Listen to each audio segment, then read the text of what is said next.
Nämä vapaudet, mitkä meillä nyt on, henkilökohtainen vapaus, omistuksen vapaus, kaikki muu, niin ne on siis ostettu 10 ellei 100 miljoonaa ihmisten hengellä menneisyydessä. Ja jos me nyt annetaan niin kuin pelon sanella meitä tässä vastauksessa tähän niin kuin virukseen ja tähän niin kuin talouskriisiin, niin voi olla, että niistä ei ole mitään jäljellä niistä vapauksista enää, kun me tullaan tässä kriisistä pihalle.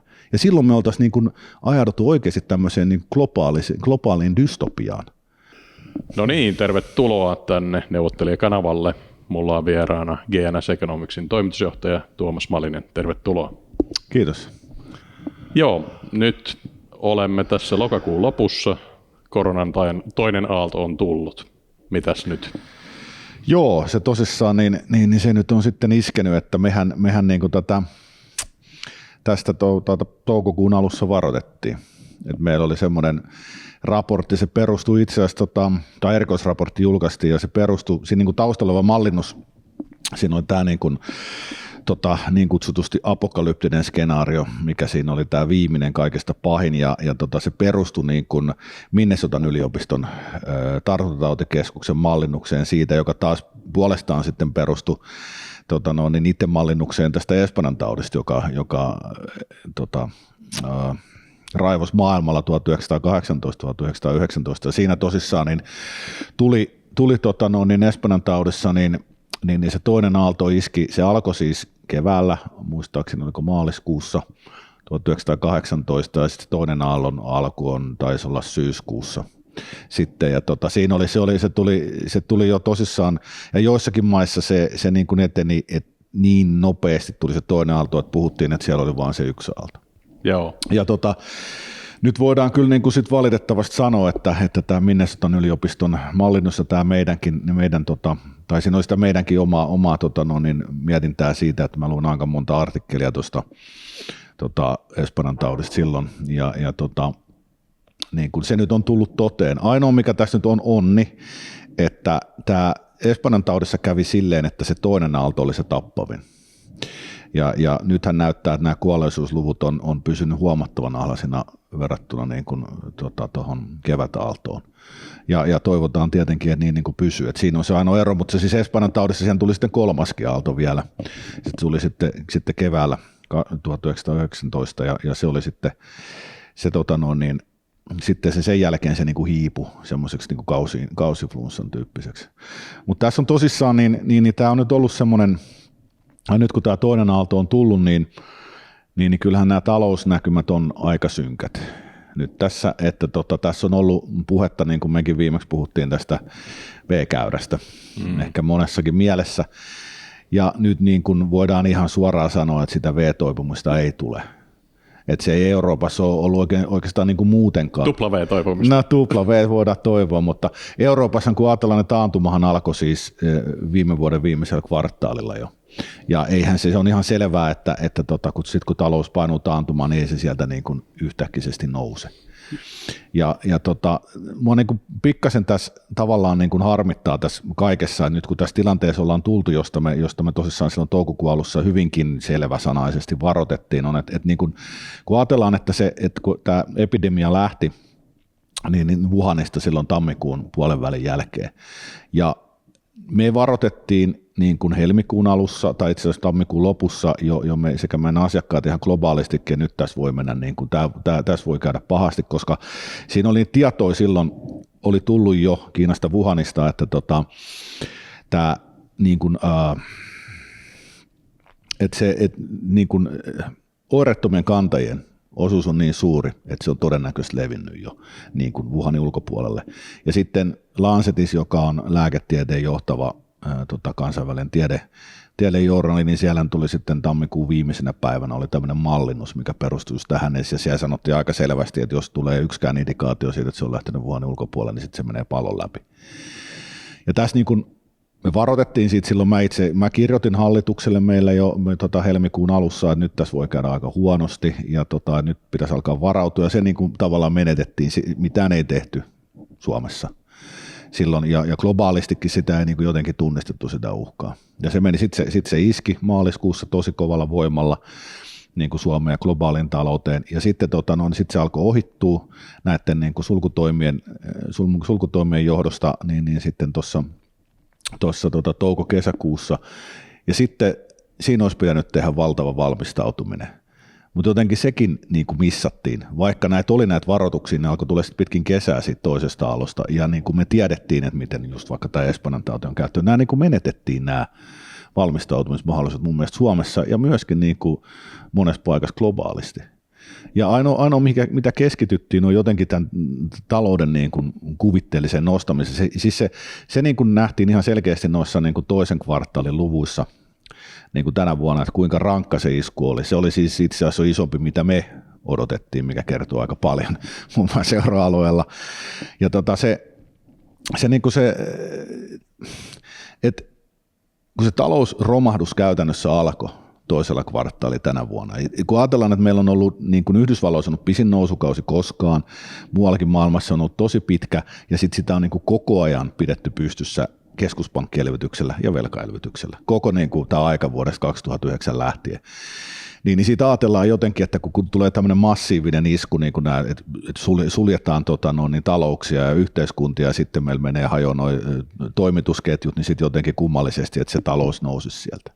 Ja meillähän on niin kuin semmoinen tilanne, mitä ei niin kuin mun mielestä nyt ollenkaan ymmärretä tässä, että siis talous on jo romahtanut. Et se on niin kuin se romahdus alkoi toisella kvartaalilla, ja nyt niin kuin tämä on siis talousromahduksen niin kuin realisoituminen on estetty sille, että esimerkiksi Suomessa velalliset ei pysty vieläkään hakemaan, tai velkojat ei pysty hakemaan velallisia vieläkään konkurssiin. Italiassa on vielä niin kuin velkamoratoriot päällä, eli siis pankit ei saa hakea asiakkaita veloistaa konkurssia ja muuta.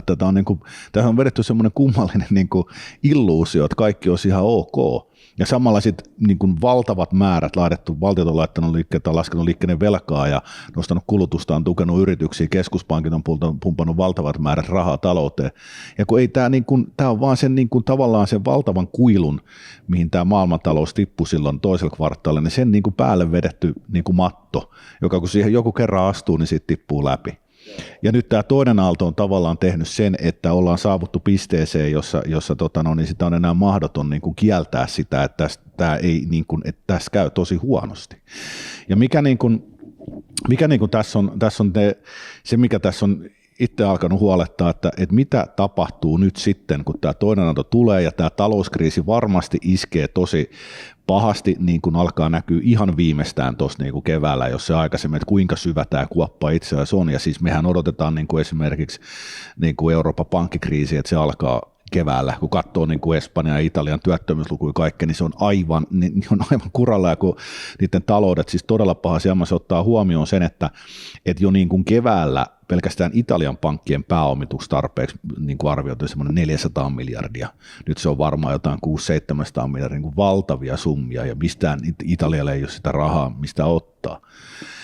Ja niin kuin mikä tässä todella niin kuin nyt on alkanut mua niin kuin syksyn aikana huolettaa, että miten tähän kaikkeen niin kuin vastataan. Että tässä on niin kuin tämmöinen aihe, mistä sä pidät todella paljon, on tämä, tai en mä tiedä pidätkö, mutta varmaan olet siitä suostuvainen keskustelemaan, on tämä keskuspankkien niin kuin digiraha. Ja sitä on puhuttu niin kuin ehkä, mitä sanoisit, 2-3 vuotta aktiivisesti. Mutta nyt se on yhtäkkiä niin kuin kiihtynyt. Bahaman keskuspankkihan laski liikkeelle jo sen. Ja sitten tässä oli Financial Timesissa oli tämä artikkeli, mistä jo tästä niin kuin keskusteltiin tästä Kiinan järjestelmästä. Ja niin kuin, mua huolettaa ne implikaatiot, mitä sillä keskuspankkien digirahalla tulisi meidän taloudelle olemaan. Joo, toi on hyvä summeeraus. Tuohon aikaisempaan keskusteluun niin lisäisin tosiaan, että nämä on aika isoja nämä elvytykset, eli 20 miljardia, mitä on otettu lisävelkaa, niin 50 miljardin budjetissa on 40%. Suomessa. Joo, ja 10% BKT:stäkin, ne on niin kuin aika niin kuin massiivisia velkoja. Samaan aikaan sitten vielä tosiaan pankkijärjestelmästä on poistettu nämä Basel-vaatimukset, että eipä tarvitse tierykkösiä pidellä siellä hollilla tai tehdä stressitestiä. Niin siis me ei käytännössä tiedetä, että tällä hetkellä tiedetään, että mikä on pankkijärjestelmän tilanne, se vaan tiedetään, että se on niin kuin huono, mutta sä et pysty mitenkään mittaa sitä.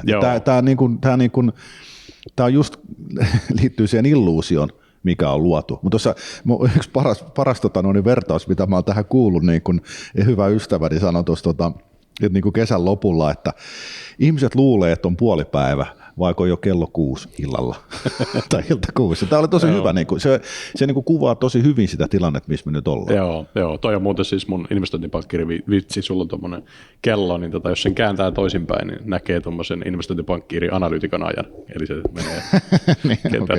Tässä kello on vielä, me luullaan, että tässä kello on niin kuin jotain 4, mutta oikeasti se on siellä aamupäivää vielä, pitkästi vielä voi tehdä töitä.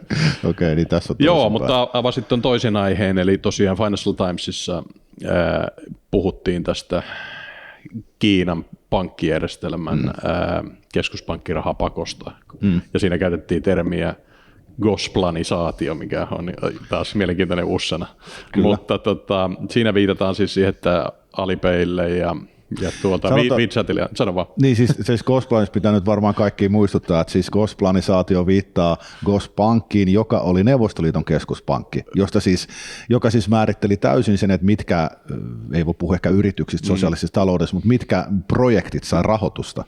Se oli että siitä tulee tämä GOSP. Niin joo, Jonnet ei muista, hyvä muistuttaa neuvostotermeillä. Niin kyllä, eikä siis vanhakaan, siis tavallinenkaan kansa ei välttämättä, vanhempikaan porukka ei välttämättä muista, kun ei niin kuin GOSP-pankista puhuttu sinne, kun se oli vaan siinä neuvostojärjestelmän sisällä. Neuvostojärjestelmä on ihan riittävästi niin puhuttavaa muutenkin, ettei tarvitse keskittyä. Niin, ja sitä ehkä hieman maalattiin valkoisella maalilla, mitä siellä Neuvostoliitosta todellakin, joo, mutta siis tämä GOSP-planisointu keskuspankkiraha, mitä mä ymmärsin sen kehityksen, että kun Kiinassa on kuitenkin aika kehittyneet mobiilimaksujärjestelmät, ne on kuitenkin ollut yksityisiä. Eli meillä on ollut Alipay ja WeChat ilmeisesti ne dominantit järjestelmät, joilla tehdään tosi paljon mikromaksuja, ja jos me ostaa Kiinassa lähikaupasta mitä ostakin, niin ne menee niin kuin näiden järjestelmien läpi suoraan systeemimaksuina reaaliajassa käytännössä.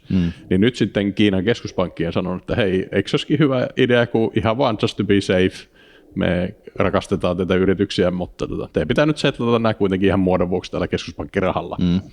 Ja ei se nyt haittaa, että siitä jää ehkä pieni track record tänne johdon tietokantoihin, mutta ei kai teillä mitään sanottavaa ostoksissanne ole. Niin. Ja tässä sitten, tämä oli oikeastaan se ehkä mun mielestä se, mitä mä ymmärsin se artikkelin henki, että kyllä, me ei siis on salattavaa ja me ei todellakaan haluta, että joka ikisestä inhimillisestä transaktiosta jää tämmöinen lähes totalitaarinen jälki johonkin. Niin siis täysjälkihän siitä jää. Niin, kyllä.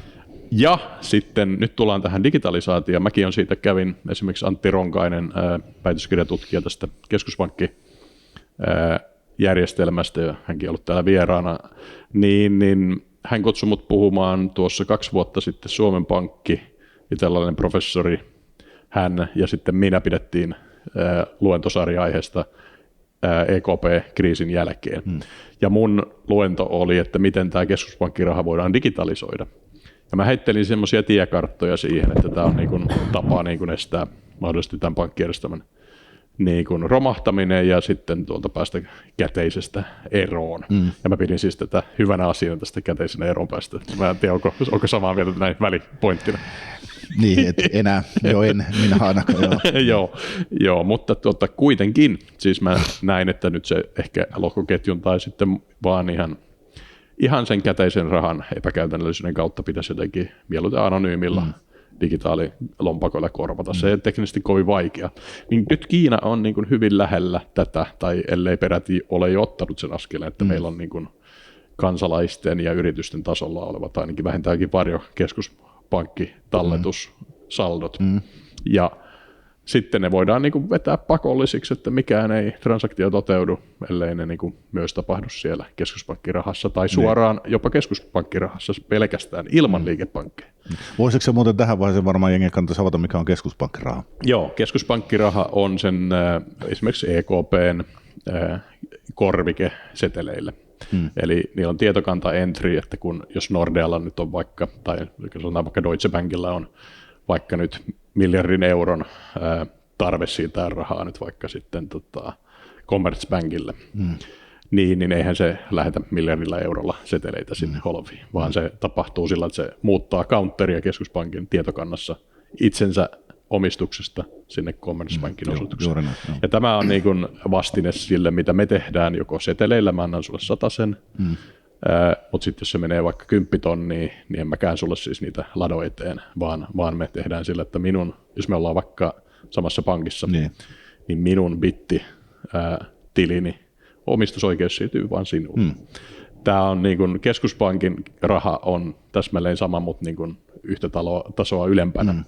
Ja kuluttajilla ei ole siihen accessia vielä. Yrityksillä on, esimerkiksi Telialla ja Siemensillä esimerkkinä, on keskuspankin rahat. Mutta tässä Kiinan systeemissä alkaa olla niin kuin nähtävissä, että sulla ja mullakin olisi keskuspankkiraha. Ja ainoa, mikä estää sen, että siinä on nyt välissä sitten Kiinassa WeChat tai Alipay niin kuin, tavallaan niin kuin yläleijerinä. Mutta senhän voidaan poistaa. Ja niin siis niin. Ja tähän asti se, mikä on pelastanut maailman tältä, niin kuin väitän, dystopialta, eli Gospankki-saatiolta, on se, että se on ollut liian hankalaa ja liian lämpertelyä. Mutta jos kiinalaiset nyt pystyy tämän ratkaisemaan, että siellä niin kuin sinun ja minunkin rahat niin kuin siirtyisivät siellä Kiinan keskuspankin rahassa, niin kyllä Eurooppa ja Amerikkakin tämän pystyy ratkaisemaan. Ja silloin se on vain kysymys joko jonkun päättäjän tyhmyydestä tai vallanhimosta, etteikö se toisi sen tännekin. Ja yksi skenaario, missä tämä tapahtuu, että ne pankit kaatuu, niin sitten meidät pelastetaan tuomalla toimiva rahajärjestelmä, joka sattumalta on täysmonopoli. Niin, joo, siis juuri näin. Joo, siis keskitetty monopoli. Siis käytännössä puhutaan niin kuin rahataloudesta totalitarismista. Siis siitähän siinä on niin kuin kyse. Joo, ja se on niin kuin, tämä on niin kuin semmoinen asia, mä muistan, siitä on nyt tuossa, siitä on varmaan 2-3 vuotta, kun multa tätä kysyttiin tätä keskuspankkia, että onko näillä tämmöinen, tiedätkö niin kuin, ajatus, että ne ottaisi nämä rahoitusjärjestelmät hallintaan niin kuin täysin juuri, kun tästä keskuspankkirahasta puhuttiin, niin ja mä olin silloin, että joo. Se on vaikeaa. Se on vaikeaa, joo. Mutta siis nyt niin kuin mihin suuntaan tätä ollaan viemässä, niin yhtäkkiä me ei voidakaan enää sanoa, että tämä olisi niin kuin täyttä utopiaa. Dystopiahan se on niin kuin sanoit. Mutta siis ajatellaan niin kuin ihan hypoteettisesti semmoinen tilanne, että ensi keväänä meitä kohtaa, niin kuin vaikka sanotaan kevään loppupuolella, on katastrofaalinen pankkikriisi. Siis todella, että meidän niin kuin pankit alkaa tässä kaatua.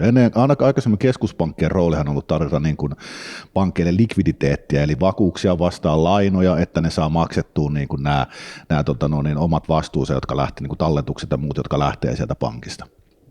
Niin käytännössä pankkien niin kuin velat, se on pankkivelka, voi olla vaikka talletus tai mikä vaan niin kuin, pankkien välisen lainoituksen markkinan ollut vastuu, niin tämä on niin kuin se, miten pankkikriisi syntyy, on siitä, että nämä niin kuin, tavallaan tätä pankin velkaa, muille olisi talletuksia tai muuta, niin sitä haetaan niin kuin valtavat määrät. Ja nykyisessä pankkijärjestelmässä, kun sitä niin kuin ei ole katettu koko esimerkiksi talletusmäärää, ja pankki kaatuu siihen. Chicago Plan olisi systeemi, jolla se katettaisiin. Niin olisi mutta sehän nyt sen aikaan, niin kuin, tai se ei ole enää niin kuin mahdollista, mutta keskuspankki siis toimii vain tarjoamalla rahaa, puhutaan likviditeetistä pankille, että se saisi niin kuin katettua nämä menonsa, ja sitten pankki ajetaan niin kuin alas ja mahdollisesti tallettajat pelastetaan niin kuin talletussuojarahastosta ja vastaavista.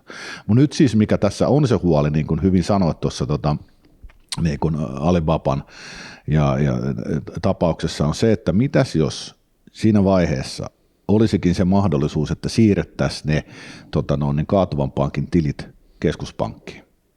Ja täällä ei olla vielä, ja mä juttelin yhden keskuspankkirin kanssa just 2 viikkoa sitten Suomen Pankista, sanoin, että se on niin kuin vuosien päässä edelleen. Mutta oletetaan, että tämmöinen voisi käydä, niin mitä sitten tapahtuisi? Että sitten jos pankit alkaisi kaatua oikein kunnolla, niin kaikkien tilit vaan siirrettäisiin sinne keskuspankkiin, sekä yksityisten ihmisten että yritysten. Ja sitten oltaisiin tosissaan kaikki pelaa sillä keskuspankin rahalla, ja meillä ei olisi enää tarvetta tälle koko muulle pankkijärjestelmälle, vaan että meillä on sitten oikeasti yksi Gosbank. Ja sitten jos tähän tullaan, niin sittenhän tästä aukeaa niin kuin todella karseita niin kuin tulevaisuusskenaarioita. Siis ajatellaan, että keskuspankki, sitten meillä olisi niin kuin muutama niin kuin ihminen, jotka olisi vastuussa siitä, että vaikka että minkälaiset korot sulle asetetaan, saatko sä rahaa, lainaa mitä vakuita vastaan. Ja sitten tämä mitä puoluekirjaus. Niin, siis sitten tämä Kiinan esimerkki, mikä siinä FT:kin jutussa oli, mikä on vielä hurjempi, että siellähän voidaan, jos sä oot keskuspankissa, joka on kuitenkin niin kuin valtiollisesta kontrollista loppupeleissä, niin sitten ne voi sanoa, että okei, että luodaan vaikka tämmöinen, tiedätkö niin kuin niin Kiinassa on tämä niin kuin social credit system, sosiaaliluotto, eli siellä, että miten sä käyttäydyt siellä yhteiskunnassa, niin se voidaan liittää jopa niin kuin siihen, se idea siitä, että tai siis se, että miten sä saat rahoja käyttää. Ja tämä on niin kuin ihan oikeasti tämä oli vielä vaikka vuosi sitten oltaisiin puhuttu, tämä on niin kuin todella kaukasta niin kuin dystopia-puhetta. Mutta nyt katsotaan, kun katsoo, että miten tähän niin kuin kriisiin ollaan vastattu, niin ne on niin kuin pakko hyväksyä se vaihtoehto, että tätä voidaan jopa yrittää saada aikaiseksi. Me ei voida enää niin kuin täysin kieltää sitä. Ja se on niin kuin hurjaa, kuinka nopeasti tämä ollaan niin kuin saavutettu se piste, että tässä voidaan niin kuin nähdä tämmöisiä todella huonoja tulevaisuusskenaarioita. Joo, se on just noin. Mä lisäisin tuohon vielä sen keskuspankkiraha niin kuin laajentamisen kuluttajalle huonon puolen, että sehän aiheuttaa pankkipakoja. Eli siis pankkipakot on estänyt se, että on niin kuin aika rasittavaa mennä jonottaa korona-aikaa automaatille, joka tyhjenee niin kuin ensimmäisen 10 nostajan jälkeen. Niin. Mutta jos se tapahtuu vain sillä, että sä siirrät sinne ystävällisen keskuspankin tiliin ne rahat, jonka sitten se liikepankin pitäisi jotenkin muuten rahoittaa jollain muulla lainamuodolla tai koijata uusia tallettajia sinne, niin good luck on that. Niin. Eli siis tässä on niinku mahdollisuus, jos tähän mennään, niin myös siihen, että vaikka keskuspankki ei haluaisi pankkipakoa, niin se mahdollistaa sen. Joo, se on kyllä totta. Joo. Jolloin se taas luonnollisen Gosplan suunnittelijan ajatus on, että no laitetaan siihen joku niin kuin byrokraatti päättämään, että saako se siitä sitä rahaa turvaa. Niin, just näin. Jolloin taas luodaan tämmöinen yksi semmoinen suunnitelmataloudellinen taso markkinatalouden, eli sen liikepankin, vaikka ollaan sitä mieltä tahansa niin kuin niistä pankeista, niin ainakin ne nyt jonkinlaista markkinataloutta tekee siinä niin kuin rahan allakoinnissa. Kyllä, joo. Niin, mutta jos sitten vielä että pääsee sieltä pois sinne turvaan, tehdään poliittisiksi tai byrokraattiset prosessit, niin sitten ne, joilla on suhteita, niin niille portit aukeaa ja muut jää sinne tavallaan kuolemanlaaksoon. Niin. Ja aikaisemmin tämä pankkipako-dystopia, sillä että mennään jonottaa niitä paperilappuja eli seteleitä, niin muuttuukin sitten tämmöiseksi, oletko piireissä vai ei peliksi. Niin, tai siis se luodaan se mahdollisuus. Niin. Sehän siinä on, että huolestuttavaa, että oikeasti luodaan se mahdollisuus, että sun niin kun, tavallaan niin kun, rahataloudellinen itsenäisyys viedään. Ja tämä on niin kuin se, kun tämä katsoo eteenpäin, niin kuin ollaan puhuttu näistä 1 ja 2 askeleen ennusteista, jos katsot vaikka pari eteenpäin tästä, niin yhtäkkiä ollaankin niin kuin siellä. Joo. Ja siis tämä kaikki, kun ajatellaan, että niin kuin, kun tässä on niin kuin semmoinen, niin kuin, mulla on ihan viimeisen 2 kuukauden aikana alkanut häiritseä tässä niin kuin yksi juttu tässä korona, niin kuin, miten tähän koronaan on vastattu. Liian monet asiat tuntuu, että ne on tapahtunut, ne on ikään kuin ne olisi ollut valmiina ne suunnitelmat.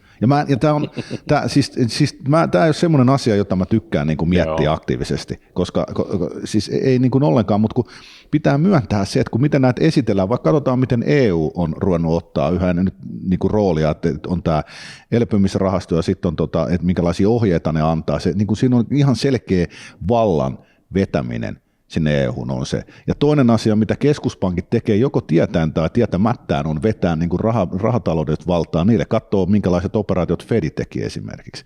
Ja nyt tämä digitaaliraha ja tämä Kiinan systeemi. Niin tässä alkaa muodostua semmoinen kuva, että sitä ei voi mitenkään muuten ajatella, kuin että tässä ollaan menossa kohti jotain pistettä, johon me ei haluttaisi mennä. Onko todella niin, että niin kuin se on silleen, että joku olisi miettinyt nämä etukäteen, että kun sopiva kriisi tulee, niin sitten mennään. Sitä me ei niin kuin pystytä sanomaan. Mutta mua niin kuin huolettaa se tie. Joo, toi keskuspankki, rahahan on myös, sitä voi ajatella, että se, niin kuin tuossa puhuttiin, niin se korvaa esimerkiksi Siemens tai Telia voi tallettaa keskuspankkiin niin kuin liikepankin sijaan. Ja tavallaan sitten, jos tämä niin kuin etenee myös tämä lainausoperaatio, sillä nythän niin kuin QEn kautta EKP omistaa niin kuin yhä enemmän osan valtiolainoista ja Fed omistaa yhä enemmän osan Jenkkien liittovaltion veloista. Niin tätähän voi ajatella tietyllä tavalla tämmöisen niin kuin suunnitelmatalouden syöpänä, joka ottaa sitten aikaisemmin markkinamekanismin pois. Eli esimerkiksi tuolla korkojen muodostushan on, niin kuin olet varmaan samaa mieltä, alkaa olla aika suunnitelmataloudellista. Niin joo, kyllä se on keksittyä, voidaan sanoa, niin. Että keskuspankit keksii, mikä sen koron pitäisi olla, kyllä. Niin jos tämä syöpä leviää, sitten tavallaan liikepankit ovat kuitenkin sillä tavalla hyviksi, että siellä on niin kuin jotain luottopäätöksentekijöitä niin kuin yritysten välillä, ne kuitenkin yrittää keksiä aidosti jonkun markkinakoron, että tämä italialainen sementtitehdas vaatii riskinsä vuoksi 12% korkoa. Niin, kyllä. Jos se menee sitten siihen, että siellä on sitten italialainen pankki, joka pidetään pystyssä niin kuin keinotekoisesti keskuspankkirahalla, niin sitten ne hyvät italialaiset pankit eivät halua tätä sementtitehdasta enää niin kuin 3% korolla lainottaa, jos se markkinakolku on 12. Niin silloin nämä alkaa tavallaan hyppiä tämä keskuspankkiraha, joka voisi ajatella, että se on hyvä tämmöinen niin kuin laasti, joka heitetään ongelmien päälle. Niin se alkaa hyppiä liikepankkien kautta myös niin kuin tähän talouteen ja päästään tähän Gosplan ideaan, että jos meillä se keskuspankki muuttuu Gosplaniksi, joka jakaa rahaa niin kuin myös yksityistaloudessa, niin siinä tulee todella ongelmallisia niin kuin hinnoitteluja ja myöskin niin kuin taloudellisia päätöksiä. Niin ja siis tässä on se, että mitkä ei niin kuin ymmärretty, että tähän, kun keskuspankit on lähtenyt tähän touhuun, niin tämä niin kuin se vetää niin kuin niitä huonompia pankkeja koko ajan enemmän. Niin tavallaan, niin kuin mitä sä sanot, tämä keskuspankkisyöpä, se leviää. Joo. Ja tosissaan niin kuin, tässä on semmoinen hyvä historiallinen analogia, että paras teoria, jonka mä oon lukenut Neuvostoliiton kaatumisesta, oli siitä, että niin sunhan on helppo rakentaa niin kuin tehtaata ja muuta, kun sä vaan niin kuin pistät miehiä töihin ja sementtiä ja siitä se tulee. Mutta sitten kun siirryttiin palvelutalouteen ja niitä oli hyvin paljon niitä, niin kun alettiin siirtyä palvelutalouteen, oli hyvin paljon tällaisia pieniä yksiköitä, niin mikä virkamiesarmeija ei pystynyt niin kuin hoitamaan sitä tehokkaasti, tuli hirveästi huonoa investointeja ja sitten se talous vaan niin kuin upposi niin kuin suohon. Eli tässä oltaisiin menossa niin kuin ihan samaan pisteeseen. Eli siis kun mitä laajemman tämä keskuspankin rooli menee, niin sitten tosissaan, niin kuin, onko Fedissä nyt esimerkiksi niin kuin 12 tyyppiä ja EKP:ssä onko se päättävä elin, onko se sitten 19, niin nämä ihmiset sitten käytännössä päättää, toki sen virkamiesarmeijan niin kuin armeijan avustamana, että mihin se raha sitten menee. Ja se on aivan varmaa, että ne ei osaa tehdä hyviä sijoituspäätöksiä, se on ihan saletti. Ja siis todellakin tämmöinen niin kuin keskussuunnittelusysteemi, se on tämä keskuspankit, kun ne rupesi tekemään tätä niin kuin pelastustoimintaa silloin 2008 kriisin jälkeen, niin se on siitä vaan levinnyt, ja nyt me ollaan niin kuin sillä rajalla, mitä tuo Fedkin teki tuossa niin kuin kesäkuussa, että oikeasti voidaan puhua siitä, että keskuspankki on astunut niin pitkälle markkinalle, että se tekee just tämmöistä rahoitusta ja me ei tiedetä siitä, että mitkä yritykset on niin kuin toimivia, mitkä pidetään vaan pystyssä sen takia, että nämä niin kutsutut zombiepankit rahoittaa niitä. Ja tämähän on ollut aivan keskeinen ilmiö niin kuin Kiinassa, miksi se talous on mennyt niin huonoa jamaa ja tuottavuuskehitys on romahtanut. Että kyllä tämä on hyvin vaarallinen ilmiö, missä nyt ollaan. Ja tätä ei niin kuin ymmärretä, talousmedia ei halua kiinnittää siihen huomiota, ja sitten jotenkin ekonomistitkin vapisee tämän asian kanssa, että siitä ei uskalleta keskustella. Tilanne on niin kuin todella surkea siinä mielessä. Joo, eli mun mielestä just noin, eli siis vaikka tämä mekanismi, eli QE ja tavallaan niin kuin valtion lainattaminen ja jopa pankkien kaatumisen niin kuin estäminen voi tuntua hyvältä idealta, niin se voi johtaa tämmöisen slippery slopin kautta sitten myös siihen, että tämä markkinatalouden alue pienenee sieltä ja keskuspankkien niin kuin rahoituksen kautta, ja ainakin sitten keskuspankkien kontrollissa olevien niin kuin huonojen pankkien niin kuin insentiivit on sitten tavallaan. Ne on täysin väärissä, ne on markkinaehtoisia ollenkaan, vaan ne on vaan se selviytyminen. Ja me ollaan siellä tosi pitkällä jo. Ja nyt niin kuin tämän koronan toisen aallon takia tai iskun, niin ollaan menty yhä syvemmälle sinne. Tämä pitää jossain vaiheessa katkaista, tämä tilanne, koska siis kriisi tulee niin kuin joka tapauksessa, tai sitten meillä tulee täydellinen niin kuin tämmöinen rahoitusmarkkinasosialismi ja totalitarismi siihen, että se on se todella se riski tässä. Joo, näin se on. Too big to fail muuttuu sitten pankiksi. Joo, aivan, joo. Kyllähän tässä nyt esimerkiksi sitten tällä FT-tasoisesti, oliko se nyt IMF, joka sanoo, että tämä Bretton Woods voisi olla itse asiassa hyvä joku inkarnoida takaisin. Ja Bretton Woods, sitä nyt ei varmaan muista, jos ei Gosplaniakaan muista, niin oli Amerikan ja kultakannan yhdistelmä, jossa sitten oli Amerikan dollari oli vaihdettavissa kiinteällä suhteella fyysiseen kultaan ja muut maailman valuutat oli kytketty sitten dollariin ja välillä ne oli kiinteitä ja välillä sitten se Bretton Woods romahti siihen, että Amerikka rikkoi sen kultakanta-linkin ja silloin muut valtiot joutuivat myös rikkomaan dollarilinkinsä.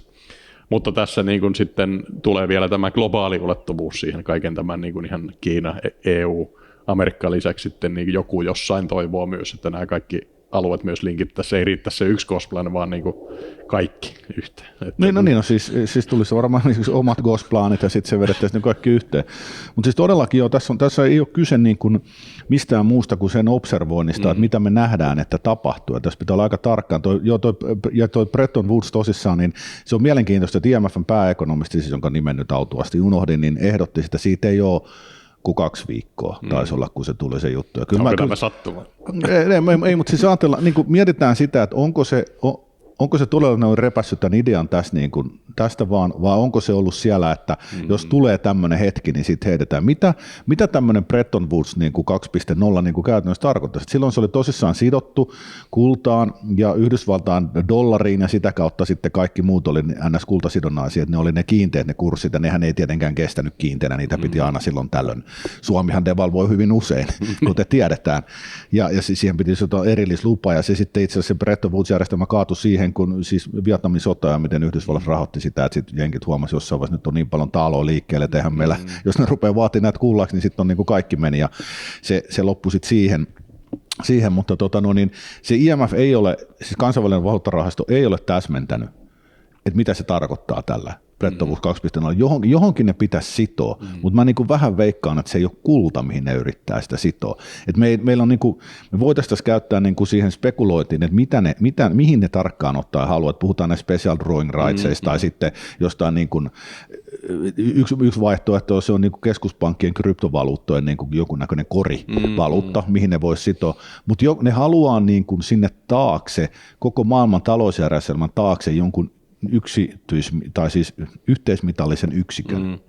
Ja se on aika mielenkiintoinen ehdotus niin kuin nykypäivänä, että me ollaan niin kuin aika lailla totuttu siihen, että valuutat nyt toimii niin kuin tässä globaalissa skeneessä niin kuin yksinään, niin kuin, että kello, mutta jostakin syystä aina tulee tämä tarve yrittää niin kuin sitoa ne valuutat johonkin. Et kultakanta silloin käytännössä kaatui tuon suureen lamaan 1930-luvulla, niin sen jälkeen on koko ajan tehty näitä ehdotuksia. Mua hämmentää tämä tendenssi, että miksei niiden valuuttojen anneta niin kellot, mikä tässä on, mitä tässä halutaan.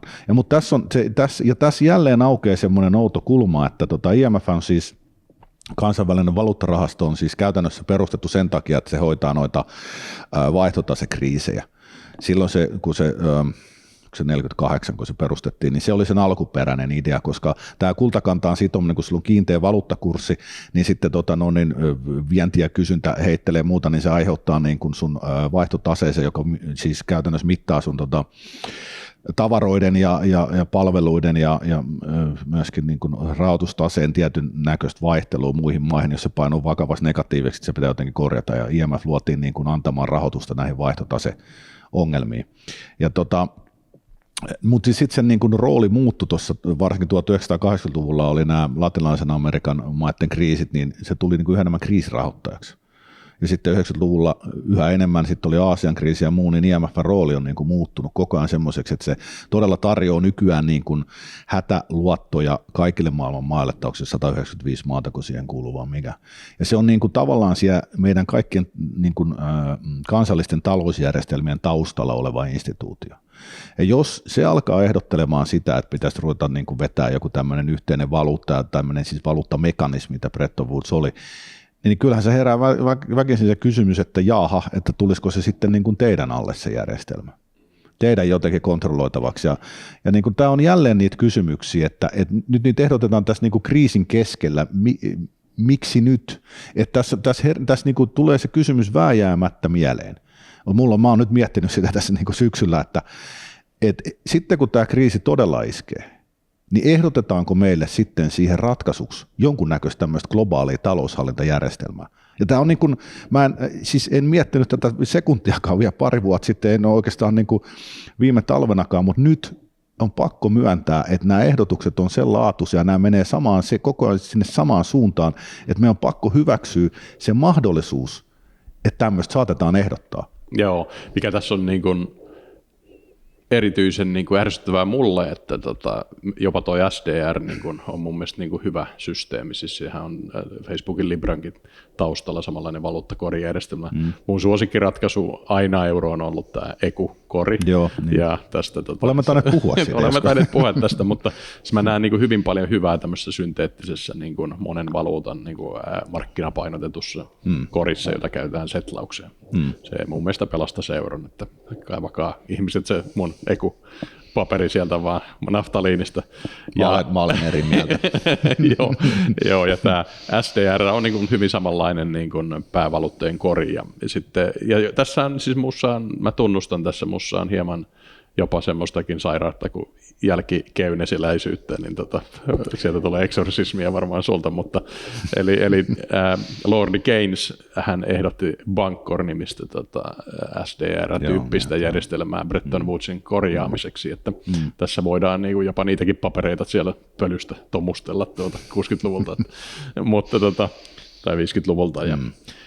Mutta joo, eli siis näitä voi siis selittää tämmöisellä tietyllä mahdollisuudella tuoda nämä planit nyt käyttöön, tai sitten niissä voi olla ihan aidosti taustalla jotain niin kuin järkeäkin, jotka on niin kuin mietitty jo aikaisemmin hyvissä ajoin.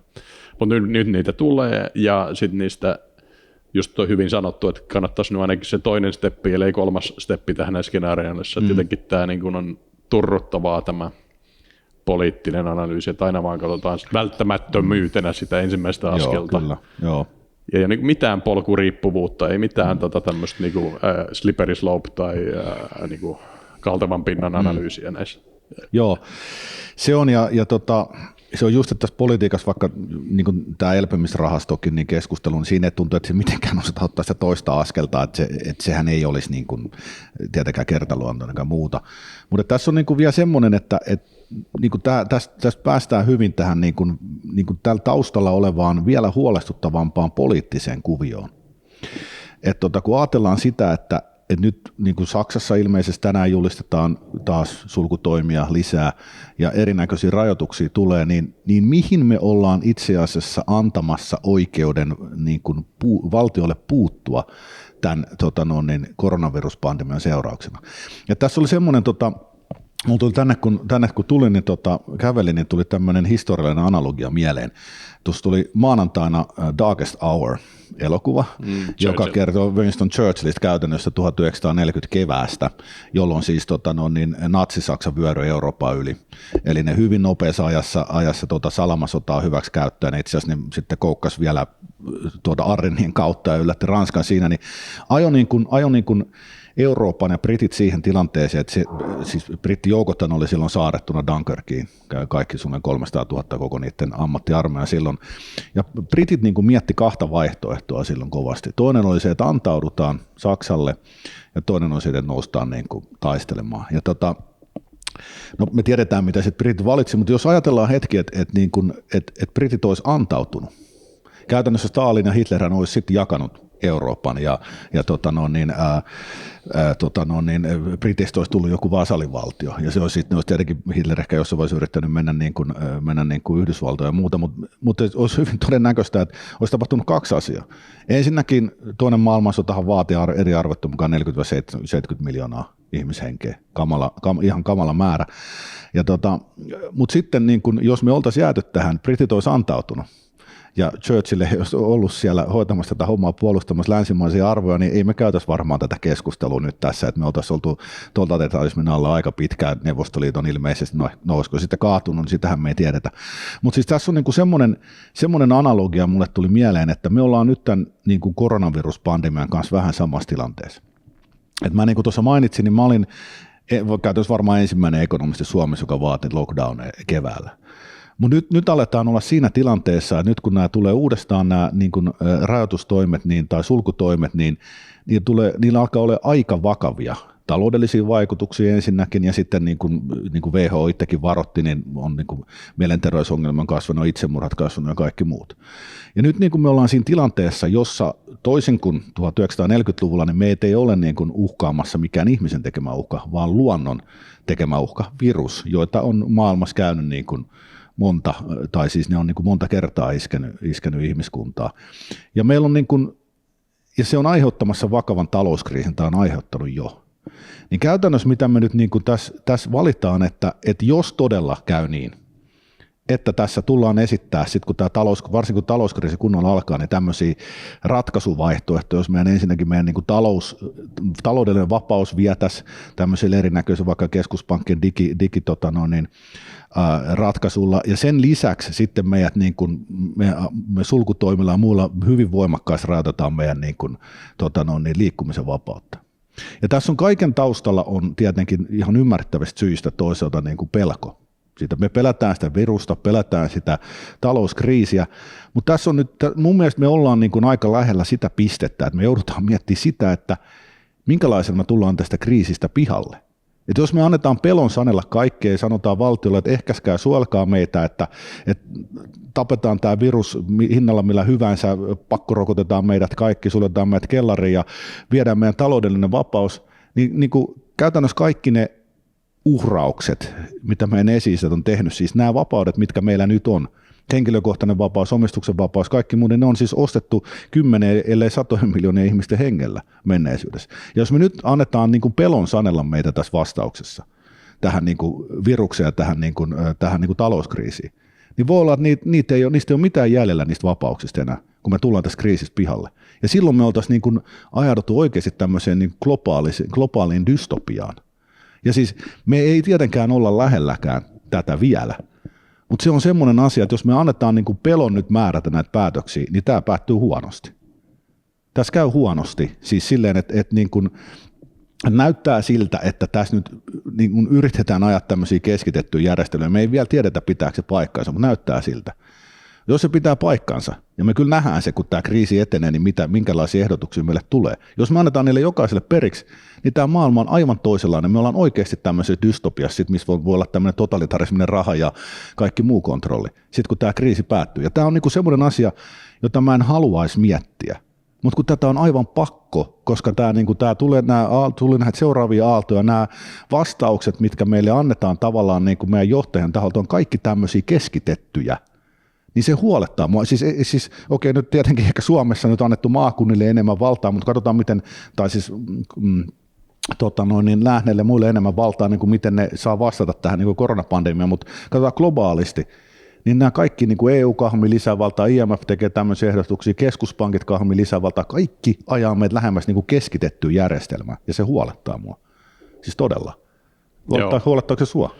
Huolettaa, ja toi on hyvä analogia, siis joskus se lääke on pahempi kuin tauti, ja siis tässä ei nyt puhu niin kuin triviaalisti vaan koronasta, vaan niin, eli se, että meillä on tämmöinen koronan ja taloudellisen taantuman ja pankkikriisin yhdistelmä, niin se, että jos siihen annetaan niin kuin, lääkkeeksi totalitarismia, vaikkakin niin kuin hyvällä tietyllä tavalla ennalta-arvalla tavalla polkuriippuvaisuudella, niin silti se voi olla tie dystopia. Niin voi olla. Siis tämä on niin kuin kamala tilanne, että me ollaan kohdattu jälleen, tämä maailma on kohdannut tämmöisen viruksen.